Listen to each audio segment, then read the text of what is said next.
Hi, everyone. This is Martin Willis, your host of Podcast UFO. Welcome to episode number 7.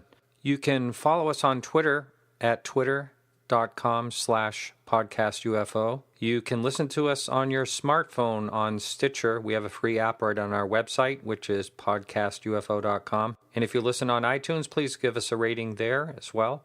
We are accepting guest blogs, and as always, we encourage you to interact with our guests. You can go to the interactive menu on our website, check out our upcoming guests, and on that page you will see how to interact with them. Today it gives me great pleasure to have physicist, author, lecturer Stanton T. Friedman. If you ever watched any documentaries on TV or online about UFOs, you probably have seen Stan. He's a great guy that gives a lot of integrity to ufology, and I was thrilled to have him on this show. This is part 1 of part 2, and part 2 will be posted sometime in late May. And here's our show.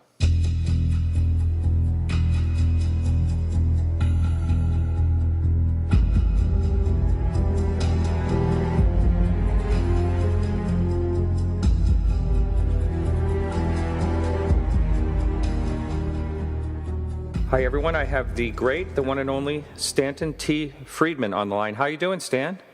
Very well, thank you. And we're calling you up in New Brunswick, yes? Fredericton, New Brunswick, 73 miles from beautiful downtown Holton, Maine. Oh, I do know where that is. That's at the end of nowhere. I-95, the only quiet part of it is from door up to Holton. Right. Well, thanks so much for joining us. It's a real honor. And, I've seen about every film that you've been in that's G-rated, I should say. And you have been in so many different documentaries, and you've done over 700 lectures. Is that true? Yeah, well, only in all 50 states, 10 Canadian provinces, and 18 other countries. I get around, yes. Yeah. Now, you became interested in UFOs in 1958, and I read this from your bio, and began lecturing in 1967. So my question is, what sparked the initial interest? I'm cheap. I needed one more.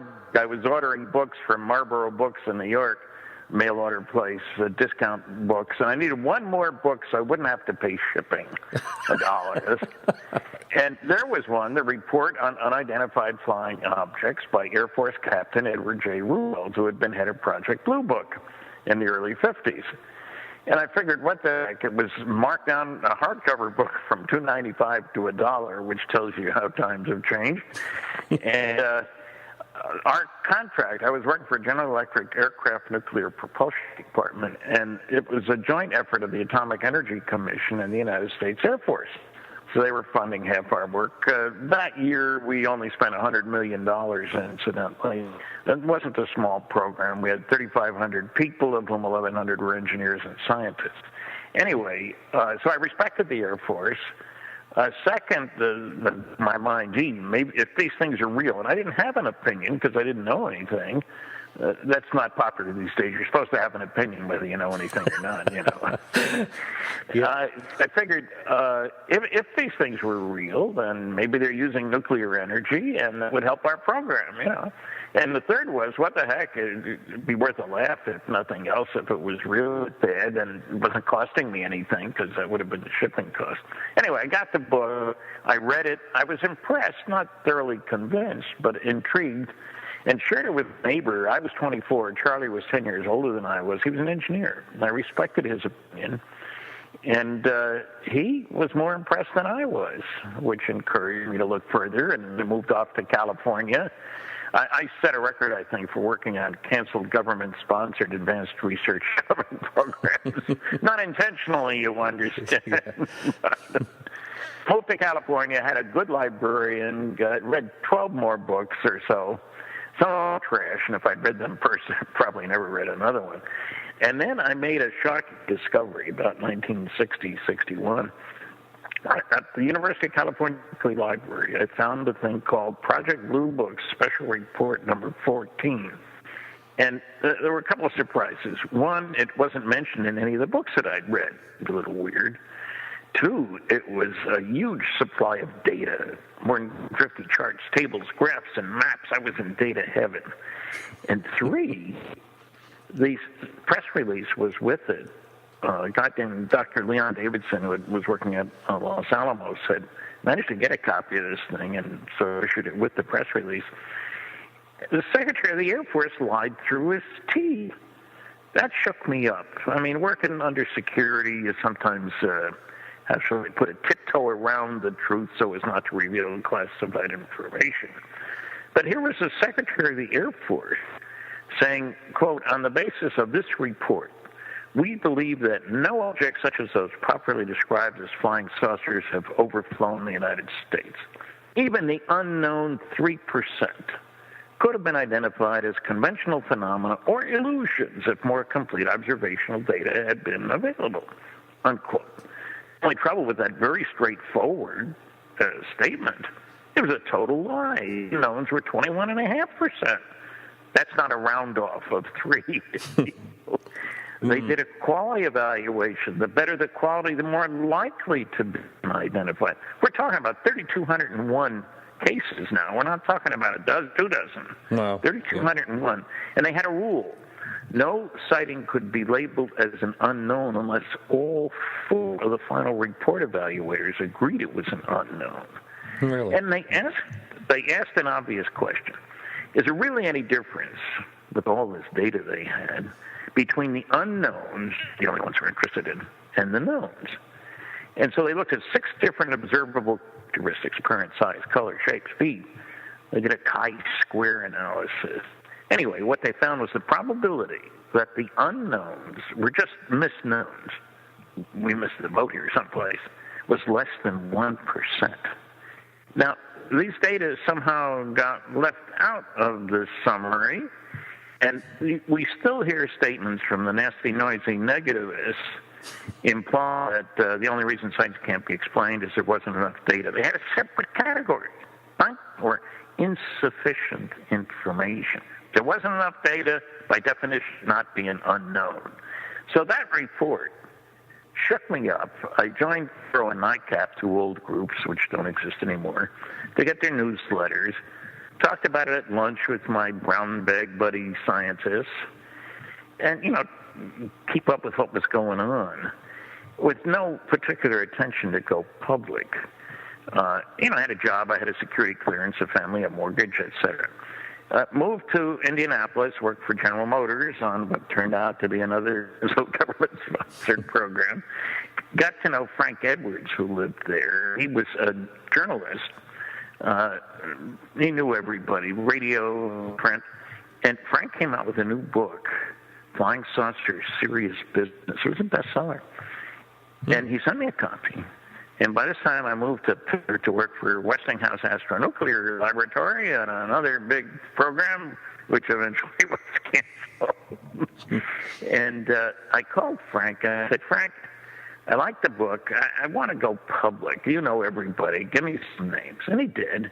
One of them was the producer for a radio talk show with a group named Contact. How do you like that? And so I called. And I was a little surprised. The guy didn't seem to be interested. Don't call us, we'll call you. And I was surprised because in Pittsburgh, being a nuclear physicist for Westinghouse, which has several nuclear divisions there, those were gold-plated credentials. You know what I mean? You go in to borrow money. How much do you want? Because you work for Westinghouse, you're privileged. Anyway, surprising as it may seem, the guy called me less than a month later at 6:30. Could I do the show at 7 o'clock, please? Somebody had canceled. I've often wondered how many other calls that he made. How far down his list was he going? Where are you on the list? I lived near the station. So I said, well, yeah, sure, why not? So I went down to the station. And that was my first of many appearances on KDKA Pittsburgh. It's the biggest station in town. And somebody at work at Westinghouse heard me on the radio, and her book review club was reading Frank's book. Stan, you think you could give a laugh to my book review club? Sure, why not? So my first lecture was in her living room.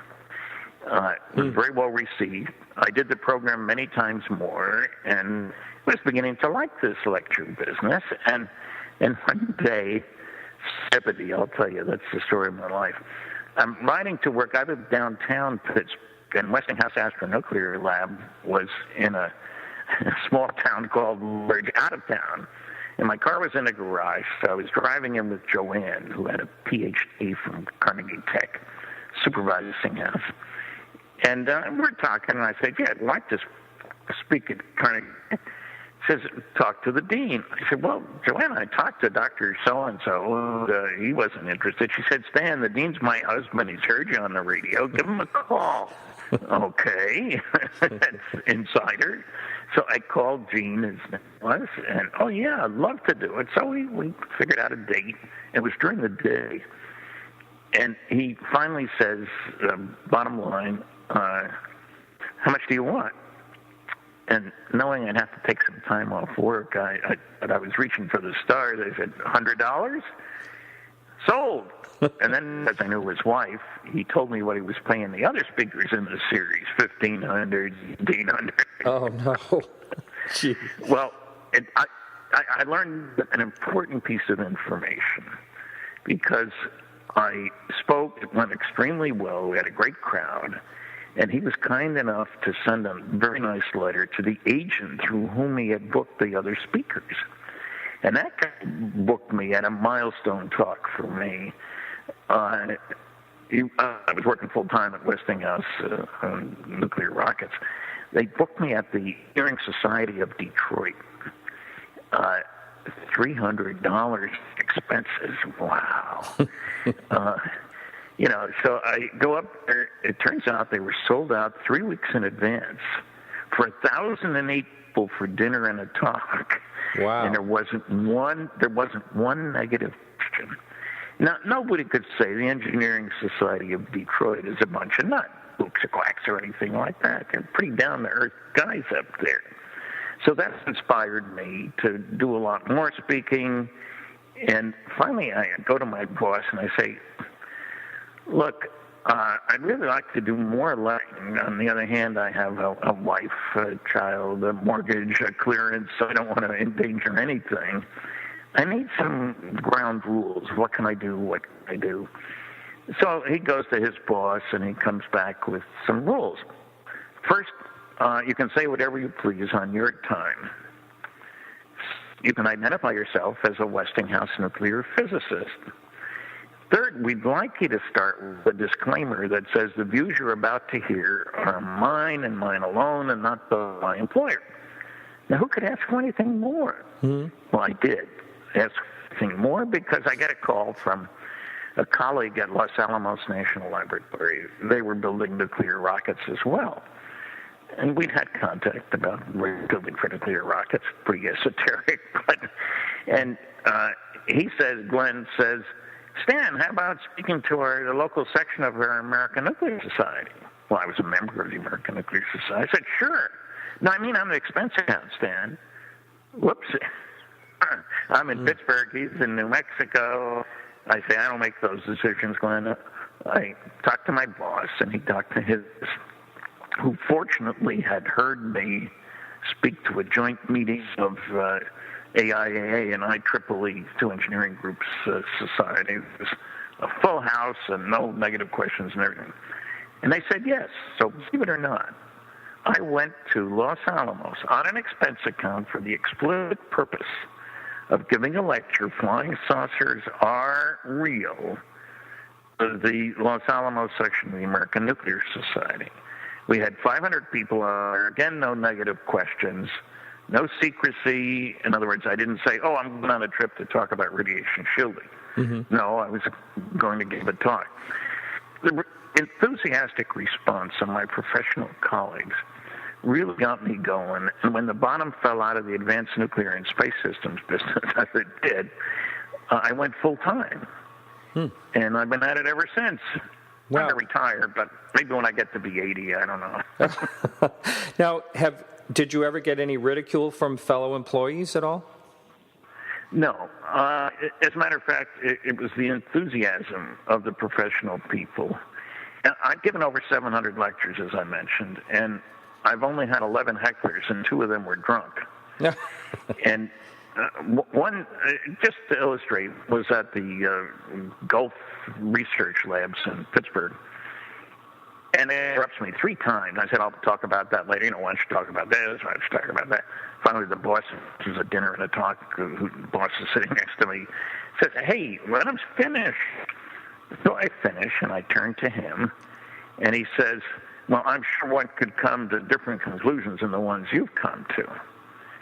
So what I said, look, as I recall, you hadn't read any of those 5 large-scale scientific studies that I mentioned. I describe this study, show a slide, tell people what's in it, and I casually ask how many of you have read it. Mm-hmm. I rarely get 2% who read any of them. And I said, as I recall, you hadn't read any of those, right? Well, yes. Well, that's the difference between us, isn't it? I give you my conclusions. I give you the sources of evidence on which I base my conclusions. You have read none of them. Whose opinion is worth more? Long silence. So, no, it hasn't been a problem. I'm told you'll get more hecklers than that in that number of lectures if you talk about sports, religion, politics, whatever. Oh, I'm sure. Yeah. What happens sometimes is people will reveal their interests that they hadn't told anybody about. I remember 2 guys coming to my lecture, and they're talking to each other. I didn't know you weren't Joe. I didn't know you were interested, Bill. Oh, I've been a member of NICAP for years. They hadn't talked for ridicule. And I know that that's very important because at the end of my lectures, I normally ask, I'll say, look, I get the first question. How many of you believe that you have seen what I would consider to be a flying saucer? I've defined my terms earlier on. And we didn't let the CIA in. It's okay. I'll make a little joke. I'm just going to point and count. Mm-hmm. And I do that, and the hands go up very reluctantly. They know I'm not going to laugh. They're not sure about everybody else, So I point and count 1, 2, 3, 4, 5. By the time I get to the other side of the hall, the hands go up vigorously. Each one thought he was the only one, Yeah. Fine. It turns out about 10% believe they've seen one. But then I ask, how many of you reported what you saw? 90% of the hands go down. And if there's any left, I'll say, how many of you were in the military at the time? If still anybody left, I'll stick my neck out and say, you want to tell us about it? One guy in front of 1,300 people had a great line. He says, I can't. They told me not to say anything. Wow. And another guy said, they took my pictures. And he stopped. So I waited a moment. I said, look, I'm not asking you to stand up. I'm asking for identification and stuff, but I'm sure the audience would like to hear the rest of the story. He remained seated. The people clapped. He remained seated. Flying a 4-engine airplane for the Air Force out of the Pacific, daytime, gets a call on the radio, plane 20 miles ahead of him, flying saucer heading your way. They had gun cameras. They took pictures, told the base to which they were flying to let them know that they had intelligence stuff. The crew doesn't handle it. That's special stuff. They land, the film gets taken, they get briefed and told never to say anything. And I'm sure there wasn't anybody in that room who didn't believe that this guy was telling the truth. I mean, He was not looking for PR or anything. So what I found is I am not a masochist. There's a whole chapter in my book, Flying Saucers in Science, about public opinion polls. And they're believers and non-believers. And so people say to me, you must get it hard. They must give you a hard time, Stan. I said, no, they don't. I come on very strong, no question about it. But what I find is that people are shocked by the data because nobody's told it to them before. Right. Mm-hmm. Like that data from Blue Book Special Report 14. And furthermore, what they really want to know is the why questions. Okay, it's clear that these things are real, as you say. Why the cover-up? Why would aliens come here anyway? Why don't they land on the White House lawn? These sorts of questions. And let's face it, when you've been asked questions like that, you get to thinking about them. And so you can't say, well, I'll give that some thought back to you tomorrow, not when you're in front of 2,000 people at a big auditorium. And I've spoken to as many as 2,000. So that I find that people really are curious. They're ready to accept. Mm-hmm. Now, occasionally, the one you asked about a professional colleague, have a lecture at a college in New York State. Guy gets up in the question and answer period, and there's no written questions or anything. The first guy that raises his hand gets to ask.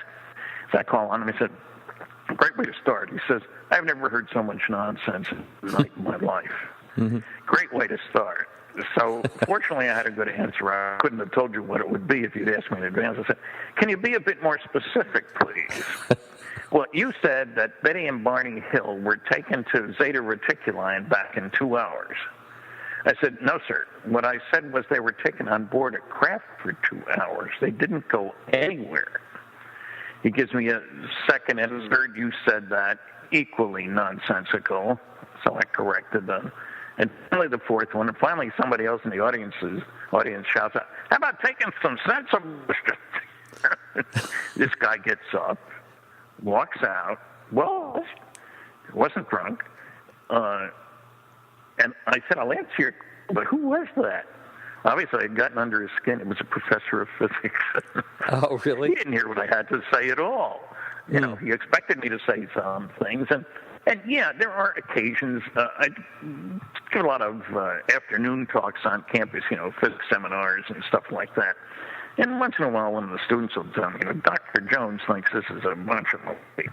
So I make a habit, sneaky, I guess, of thinking about things that I'm almost certain they don't know anything about. I'll describe the nuclear rocket engine, and you're all familiar with this, aren't you? And nobody is, of course.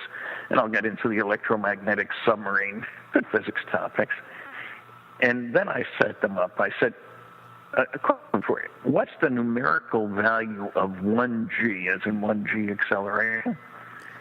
Everybody says 9.8 meters per second squared. I said, "Well, that's right, but we don't measure anything else that way.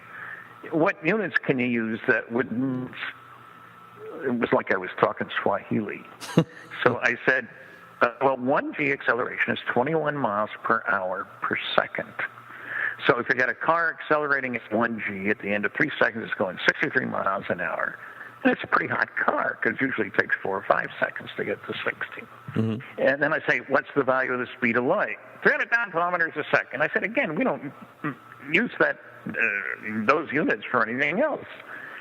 And 670 million miles an hour is the speed of light in rational units. And I say, the next question is, and this is a multiple choice question, you don't need to do any calculations. How long does it take 1g to get to the speed of light? It's a multiple choice question, 1,000 years, 100 years, 10 years, or 1 year. How many think it's 1,000 and go down the line? There are plenty who think it's 1,000 or 100 or 10. Some who think it's 1, and it is 1, only 1 year. Wow. But the whole point of this exercise is to get people to look at the world in a way which allows them a perspective about all this stuff. If it took 1,000 years to get to the light, it sounds like a difficult trip, to say the least. But 1 year, we've had guys in space for 6 months. Geez, it would only take 6 months to get close to the speed of light.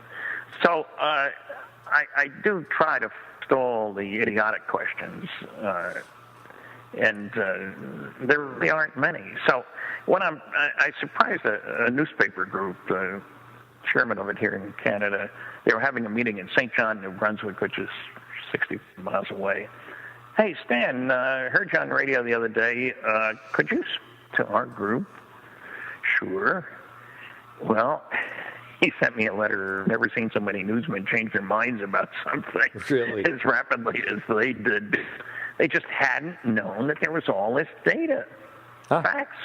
And so I figure I've got a winner.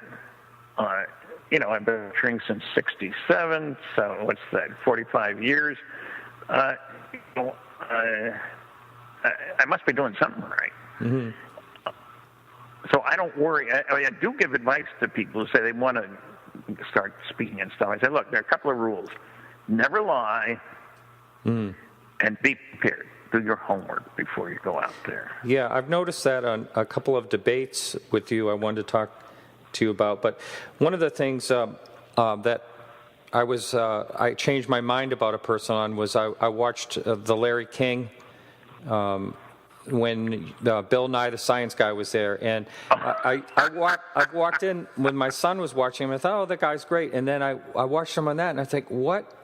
I got to say that guy was an a-hole to everybody. I just couldn't believe it. Well, he was. And, one of the crazy things on that show, he brings out a document that's got one line blacked out. He said, these guys say that there's a cover-up. There's no cover-up. That's just personal information where the guy lives. And I fortunately had my book with me, and I managed to turn to the page that has a CIA UFO document there, which is all blacked out, 6 words. And I said, that's not the way it is. It took me 5 years to get the CIA top secret UFO document, and it's almost all blacked out. I've got 156 NSA UFO documents all whited out.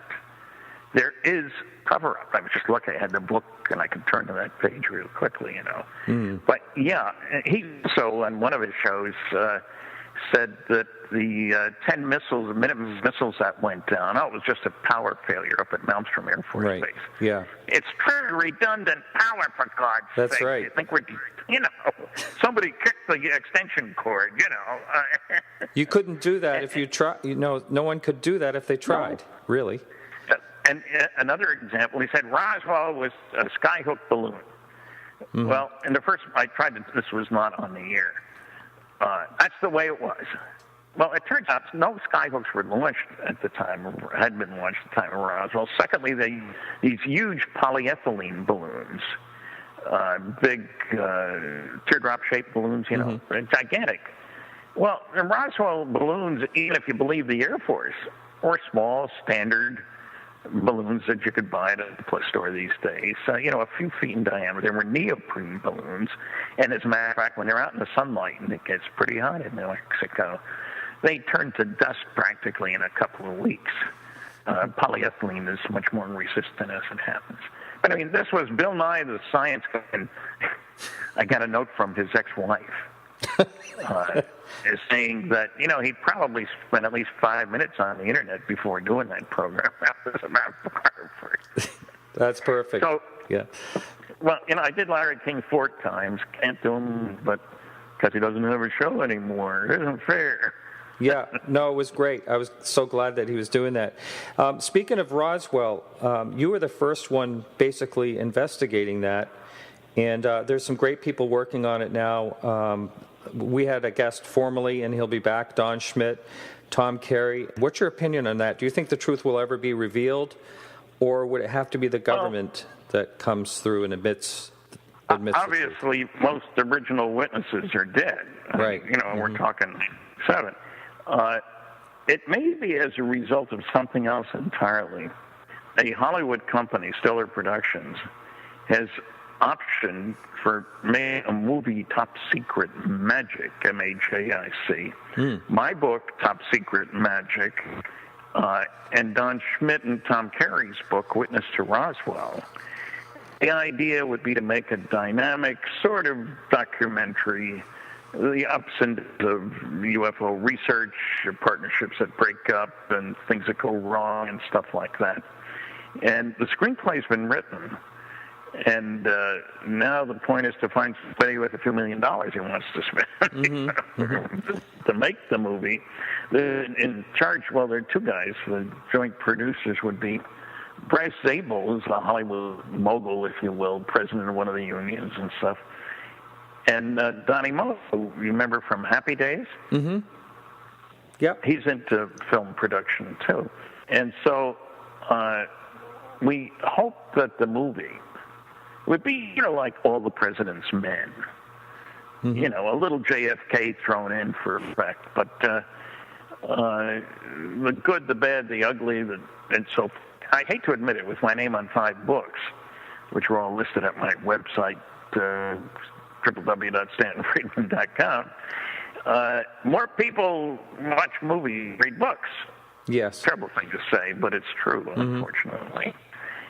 So that movie could produce, a real feedback. Now, there's a second movie that's just been optioned. I signed the contract on Saturday for the book captured the Betty and Barney Hill UFO experience by myself and Kathleen Martin, Betty's niece, who did most of the work on the book, and the same outfit. And so, we could have a dynamic duo of movies that shake up the world. Who knows? Yeah, I was still around when they get made. Yeah, me too. I grew up in the Portsmouth, New Hampshire area. Now, what was the original film that they did on that? That was back in the 70s or something? There was a movie in 1975 that Universal Studios did for NBC, starring James Earl Jones. That's right, yeah. And Estelle Parsons and Barney Hughes. And I was a consultant on that movie. I was living in Southern California. Would you believe they got my name from the Air Force? Wow. I think funny. So I'm James Earl Jones and was at the set and so forth. And it wasn't a bad job. Now, our book, Captured, really focuses on what went on after the first book came out, how Betty's life was changed. Barney's life, he didn't live very long after that. She went through some ups and downs, seeing UFOs everywhere and then nowhere. And Kathleen was very close to her. She had a really close connection to the story. The day after it happened, Betty called her sister, Kathleen's mother, not too far away in New Hampshire, and told her all about the case, and Kathleen was in the room. And a few days later, the family went down to see Betty and Barney. Kathleen saw the car with the strange spots that reacted to a compass being placed near them. And so, Kathleen went through ups and downs about her views about the case. She was only a teenager at the time.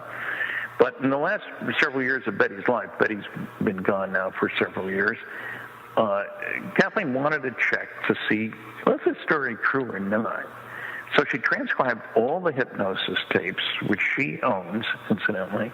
She's a custodian of Betty's estate. The University of New Hampshire Library has a whole section that's a repository for a lot of the Hill materials. And so, very careful effort to find out what's going on. And I was very impressed with all the work she did. And she came to me partly because I was the first guy to publish the star map, but Betty had once said, if there's one guy you can trust, it's Stan Friedman, because I had met with Betty several times and done television shows, been in her house, and so forth. So Kathleen and I wound up doing this book, and we found a good response to it, and I just found out the e-book version has sold 12,000 copies in a very short time, which we'll make more money from that for sure than from the hardcover. Yeah, that's great. Well, UFOs are a funny subject. Libraries will tell you, I've been told this anyway, that it's one of the subjects they can't keep the books on the shelf. And I remember a school librarian told me that, and I said, what's the other one? She said sex, and for high school students. And, well, the kicker is both subjects are ones that it's hard for you to talk to somebody about. Well, think about it, a teenager and so forth. So we know, and I always confound people who bring me in to speak because they'll say, well, there's not many people interested in this, Stan. I don't think so. And I've given them instructions on how to publicize my lectures, and they're always astounded. We have full houses. I've had 2,000 people in a lecture. Yeah. And people have sent me letters saying it's the biggest crowd we've had for this kind of a presentation. Because, you see, if it's sponsored by a university, and if they have highlighted my background working for GE, GM, Westinghouse, et cetera, well, he can't be a nut, can he? I suppose I could be, but at least people presume that. And the thing that the campuses find is they get so many people from off campus to come to my lecture. So, I know the interest is out there, and, how do you tap into it? Well, a movie might do it, and, if anybody put, half the money that went into blowing the lid off the political Watergate into blowing the lid off the cosmic Watergate, you can do it in a year. And what people don't realize is the press hasn't been doing its job. That's right. For example, I know of no major publication that is focused on the words of General Carroll Bolender. He was an Air Force general who got asked in the summer of '69, what should we do about Project Blue Book? Because the Colorado study, the Condon report, had recommended it be closed earlier that year. And the Air Force needed an opinion from somebody who wasn't connected with it, you know. And now General Bolender was an engineer who worked on the lunar excursion module, and we landed on the moon successfully. And as he told me when I spoke to him years later, no more 12-hour days, thank goodness. Mm-hmm. Anyway, he wrote a memo which wound up closing Project Blue Book at the end of '69. And in this memo, which we didn't see for 10 years, got it almost by mistake. Somebody made a big request under Freedom of Information, got a whole bunch of stuff, and this was there. Anyway, in it he says, reports of UFOs which could affect national security are made in accordance with JNAP, Joint Army-Navy Air Force Publication 146, or Air Force Manual 55-11, and are not part of the Blue Book system. 2 paragraphs later, he says, if we close Project Blue Book, the public won't have a place to report sightings. However, as previously noted, reports which could affect national security will continue to be investigated using the procedures established for that purpose. Now, that's remarkable because the Air Force has been saying for umpteen years that Blue Book was the only group that was concerned with UFOs. Well, I managed to locate, when I got a copy of this memo, to locate General Bolender. And I said, gee, you know, I told him I'd had a security clearance and so forth. And I said, it sounds like you were saying that there were 2 separate communication channels. Yes. Huh. In other words, if a saucer goes down the runway at a Strategic Air Command base where nuclear weapons are stored, that's a national security problem. Absolutely. If you and I go out at the end of my driveway and fight through the snow and see a saucer going over, it happens everywhere, all the time. No big deal. MUFON, the Mutual UFO Network, incidentally, has for over a year been getting over 600 sighting reports a month. Wow. A month. That's amazing. And I get people saying, I haven't heard anything about UFO sightings recently. Well, they've been going on, you know. Yeah. So what I'm saying is, what Bolender alone said is a major statement, because if you read what the Air Force sends out to people, you know, we closed Project Blue Book, we have no connection with it, there's no national security problem, blah, blah, blah. Well, and they'll tell you that no sighting report evaluated, investigated, collected by the United States Air Force gives any evidence of being a threat to the security of the United States. Well, what if any of those 3 functions were done by somebody else? And it would still be a true but not meaningful statement. They say there's no evidence of technology beyond our knowledge. Well, no, of course not. I've worked on fusion propulsion systems and a study thereof that'll get us to the stars. Worked on fission rockets, incredibly powerful little monsters. You know, we know about technology. That doesn't mean we've built them yet.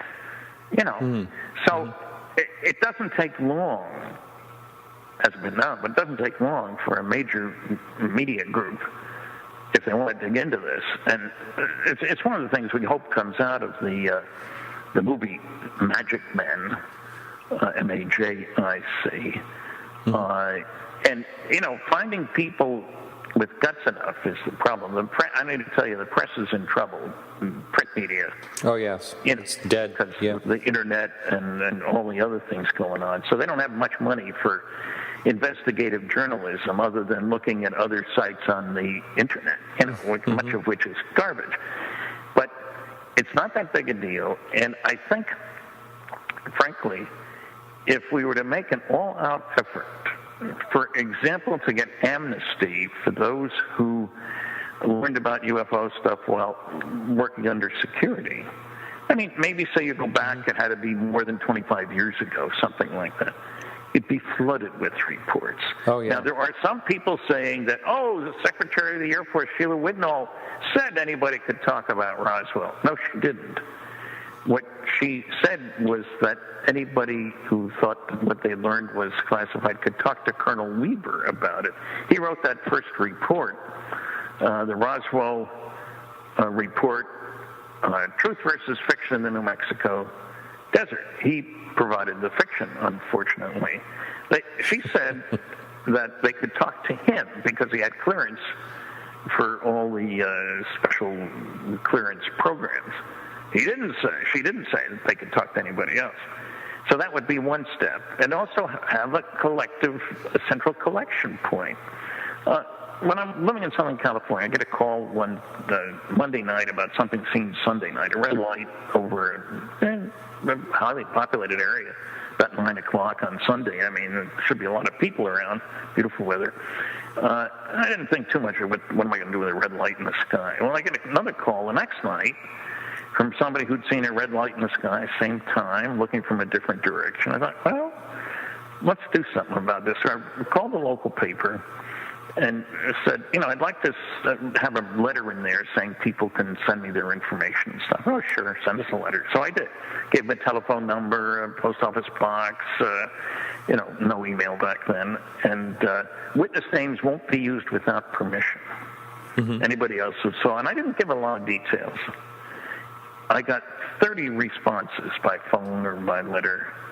And people were so relieved, and many of them were with a lot of other people. They tried to call the cops. What are you drinking, lady?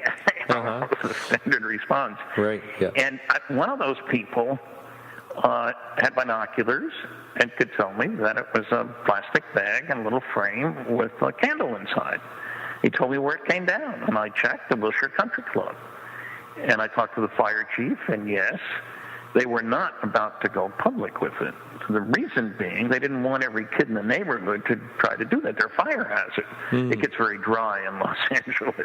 This was like in March. And, So what I'm saying, though, is a little effort to get more responses from people really made a difference. And it's like the America's Most Wanted television program. Right.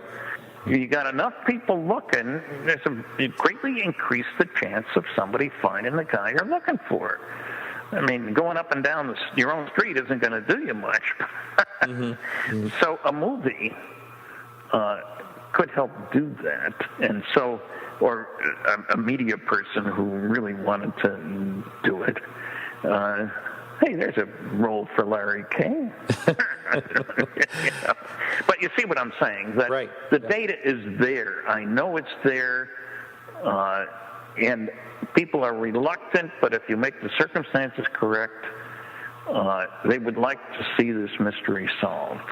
And there's something else that's happened, drastically changed, the Kepler satellite. Now people are extrapolating. Yeah, planets. Remember, 40 years ago, we didn't know of any other planets. What do you mean? There's nobody out there. There's no planets out there. Well, what I mean is we can't see any out there, whatever. Anyway, it's only looking at a small chunk of the sky. If you hold your arm at arm's length and make a fist, that covers the area of the sky it's looking at. They can't turn it around and look all over the place they want. On the basis of the data they've already obtained, they're now talking about there might be 100 billion planets in our galaxy. 100 billion. Now, Frank Drake of the SETI silly effort to investigate SETI, was saying a few years back that there might be as many as 8,000 places in the galaxy that could be sending radio signals. Why anybody would send a signal to a primitive society like ours, which has only had radio for 120 years, I have no idea, using technology appropriate to us. I mean, I don't use the slide rule anymore. Most of us don't use vacuum tube radios anymore. If we were 1,000 years advanced, we probably won't be using radio signals anymore either. That's right. Yeah. That's right. So, but the whole point is that people are now saying, geez, there's got to be a lot of guys out there, not just us.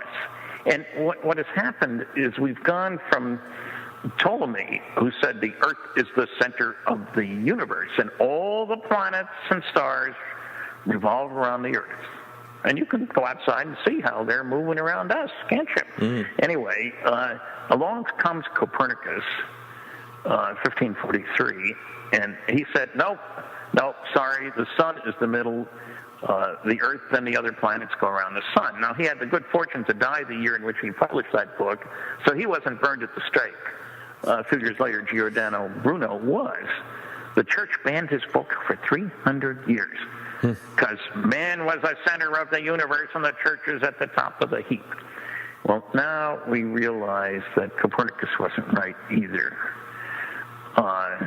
And so our insignificance is coming into the fore.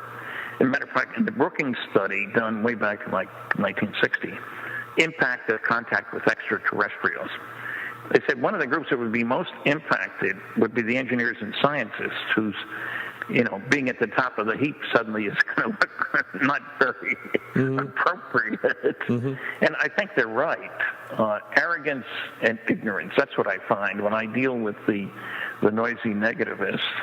Now, do you think a lot of that, I've thought about this, do you think a lot of that has to do that there's no grants available for research in UFOlogy or any of that? Well, that's part of it, and they're afraid of losing their grants. There have been a dozen PhD theses done on the subject, although you'll never hear that from many of the noisy negativists.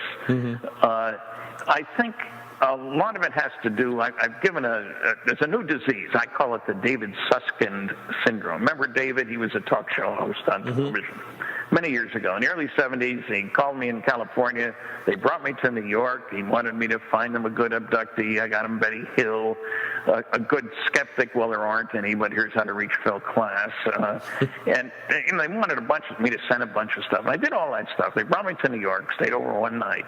In the course of taping segments for the show, I had some good people on. He says, off air, I read the New York Times. There's nothing there that says these things are real. So I defined it as the David Susskind syndrome. First, I take great pride in keeping up on what's really important in the world. That's my job. If it's important, I know about it. If aliens were visiting and the government was covering it up, that would be important. Everybody grants that. But if it were true, I would know about it, and I don't, so it must not be. And I'm not going to waste my time finding out about this non-existent subject. And so I find that with people, with the ancient academics and fossilized physicists, as I call them, that they haven't done their homework. They're not willing to do their homework. They're totally unaware. And they really say some stupid things. I did a radio talk show debate coast to coast with Dr. Michael Shermer, head of the Skeptics Society. 3 hours. We'd been on one of those Larry King shows, and then he'd been on with George Norrie before, so he set it up. And he starts off by saying, look, the explanation is very straightforward. For all these crazy, strange phenomena, there's a residue effect. 5% can't be identified, whatever it is, just because there isn't enough data. Boy, that gave me a hole I could drive a truck through.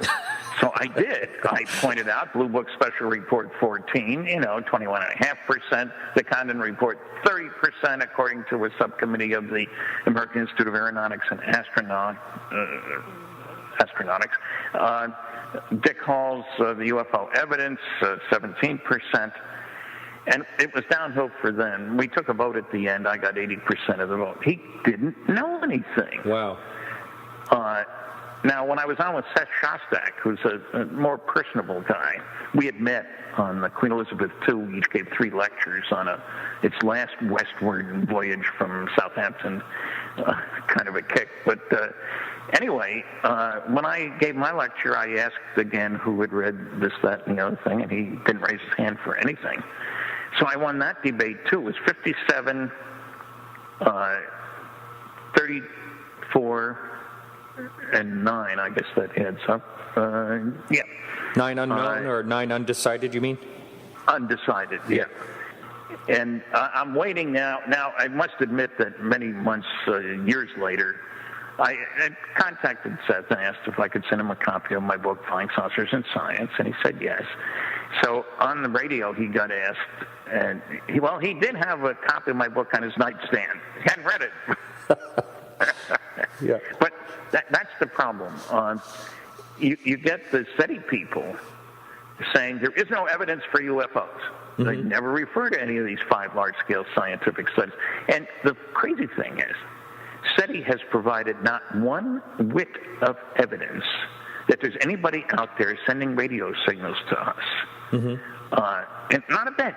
We're supposed to take that in faith, I guess. And, like I said, why would they do that? Everybody knows that Columbus didn't send smoke signals to the natives, did he? Well, the irony of this would be is if, a small part of the government, as you say, may have known since 1947, why SETI would come into existence to begin with? Well, because there are people who want research grants. It sounds glorious. Carl Sagan was a big proponent of SETI. Carl and I went to University of Chicago at the same time, spent 3 years in the same classes. And in his congressional testimony, in several places, he has said there are interesting sightings that aren't reliable, there are reliable sightings that aren't interesting, but there are no interesting and reliable sightings. No reference is given for this totally false claim. Because in Blue Book Special Report 14, they evaluated reliability, and they found the more reliable the sighting, the more likely to be unexplainable. But nobody except me pointed that out.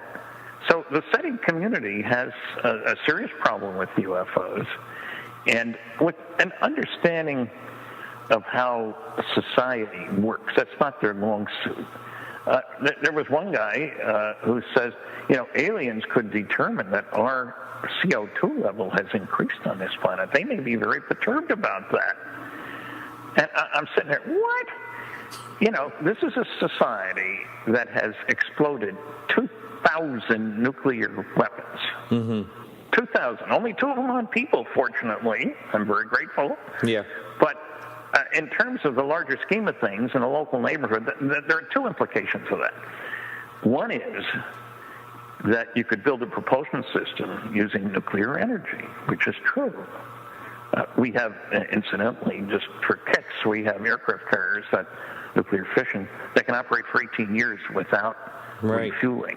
Amazing. That's very impressive to me. Now, the second implication of that is that we're obviously a primitive society whose major activity is tribal warfare.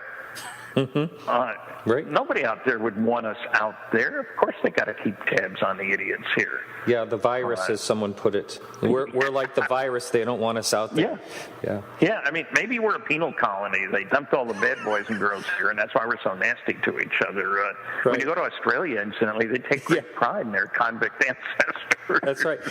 Hey, Stan, I mentioned this on a previous podcast, and I don't want to belabor the fact, but I did speak with someone years ago that was supposedly involved in Vietnam and studying UFOs for the government, and he was my insurance agent.